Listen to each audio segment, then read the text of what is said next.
Vamos lá, imagina o seguinte, é 21 de janeiro de 1976. Um avião decola de Paris e está prestes a fazer história. Esse avião era o Concorde, a primeira aeronave supersônica de passageiros, e ele prometia uma era completamente nova na aviação. A expectativa na época era gigantesca. Parecia que o futuro tinha finalmente chegado, sabe? Um sonho onde as distâncias iam encurtar cada vez mais e atravessar o planeta em poucas horas seria algo normal. Só que essa promessa não se concretizou. O Concorde foi aposentado e desde então nunca mais vimos nada parecido. Na verdade, parece até que a gente deu um passo para trás. Então, o que foi que aconteceu com essa visão de futuro? Para a gente entender isso, a gente precisa voltar um pouco no tempo, lá para a Guerra Fria. Porque o que pouca gente sabe é que, além da corrida espacial, também rolou uma corrida supersônica, que acabou produzindo dois grandes concorrentes pelo futuro dos voos comerciais. De um lado, tínhamos o Concorde. Do outro, o Tupolev Tu-144 dos soviéticos, que, olha só, até decolou primeiro. Só que a história do Tupolev foi, assim, bem complicada. Teve um acidente fatal em 1973, o barulho dentro da cabine era ensurdecedor e ele chegou a ter 226 falhas registradas em pouquíssimo tempo de voo. Resultado, foi abandonado rapidinho. E isso deixou o Concorde sozinho para carregar esse sonho supersônico nas costas. E que sonho, hein? Porque viajar no Concorde não era só sobre velocidade, não. Era uma experiência única, super luxuosa, inesquecível para quem teve essa chance. Pensa só, a rota mais famosa, de Londres a Nova York, era feita em menos de 3 horas e meia. Tinha até uma tela na cabine que mostrava a velocidade subindo, subindo, até chegar o anúncio que todo mundo esperava. Bem-vindos ao voo supersônico. E o serviço de bordo, nossa, era um luxo absurdo.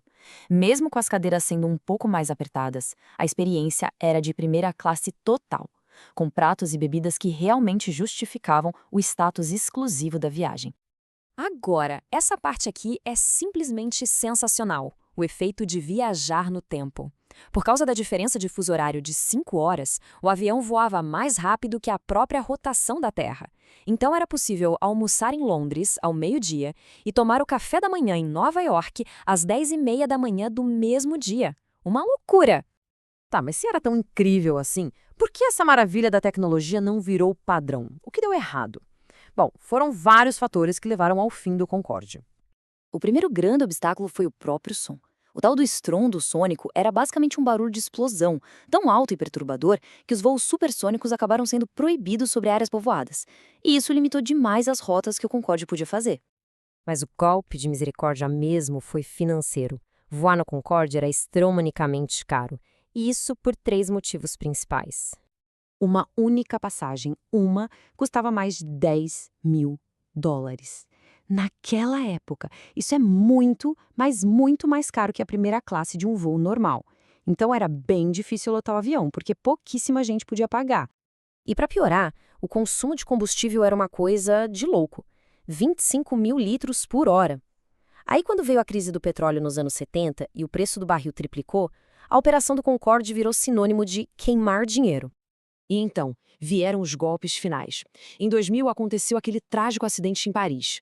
Um ano depois, os ataques de 11 de setembro, que não só criaram uma crise gigantesca na aviação, mas infelizmente também vitimaram muitos dos passageiros mais frequentes do Concorde. Cansadas de tanto prejuízo, as companhias simplesmente aposentaram o avião em 2003. Fim da linha. O fim do Concorde não foi só o fim de um avião, foi o fim de uma era. Marcou uma mudança total de mentalidade em toda a indústria da aviação. A busca pela velocidade máxima tinha acabado. O ponto-chave é esse aqui, ó. O foco mudou completamente. Saiu daquela corrida por velocidade para uma busca por eficiência econômica. As companhias aéreas passaram a preferir aviões mais baratos de operar, que gastassem menos combustível, mesmo que fossem mais lentos. E este gráfico mostra isso perfeitamente. O Boeing 737, que é menor e super eficiente, é simplesmente o avião comercial mais vendido da história. Enquanto isso, gigantes como o Boeing 747, o famoso Jumbo, foram perdendo muito espaço. A aposta das empresas é em avião que dá lucro, não necessariamente em velocidade ou tamanho. Mas será que esse sonho de voar mais rápido que o som morreu para sempre? Então, talvez não. Já existem planos bem concretos para a volta das viagens supersônicas, E esse é o Overture da empresa Boom Supersonic. O projeto já está em fase de testes e a meta deles é super ambiciosa: começar os voos comerciais já em 2029. E a estratégia deles é muito inteligente: resolver exatamente os problemas que derrubaram o Concorde. Para evitar o estrondo sônico, o Overture vai voar um pouco mais devagar sobre terra firme. Ele também foi projetado para usar combustível 100% sustentável, ou seja, é a tecnologia tentando aprender com os erros do passado para criar um modelo que funcione de verdade.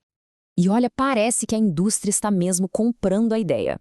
Gigantes como a American, a United e a Japan Airlines já fizeram encomendas de dezenas de aviões.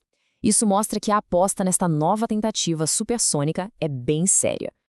Claro, o grande desafio continua sendo o mesmo de sempre: fazer a conta fechar, tornar tudo isso economicamente viável. A pergunta que fica no ar é: com novas tecnologias e uma abordagem mais consciente, será que dessa vez a aviação supersônica finalmente vai decolar para valer?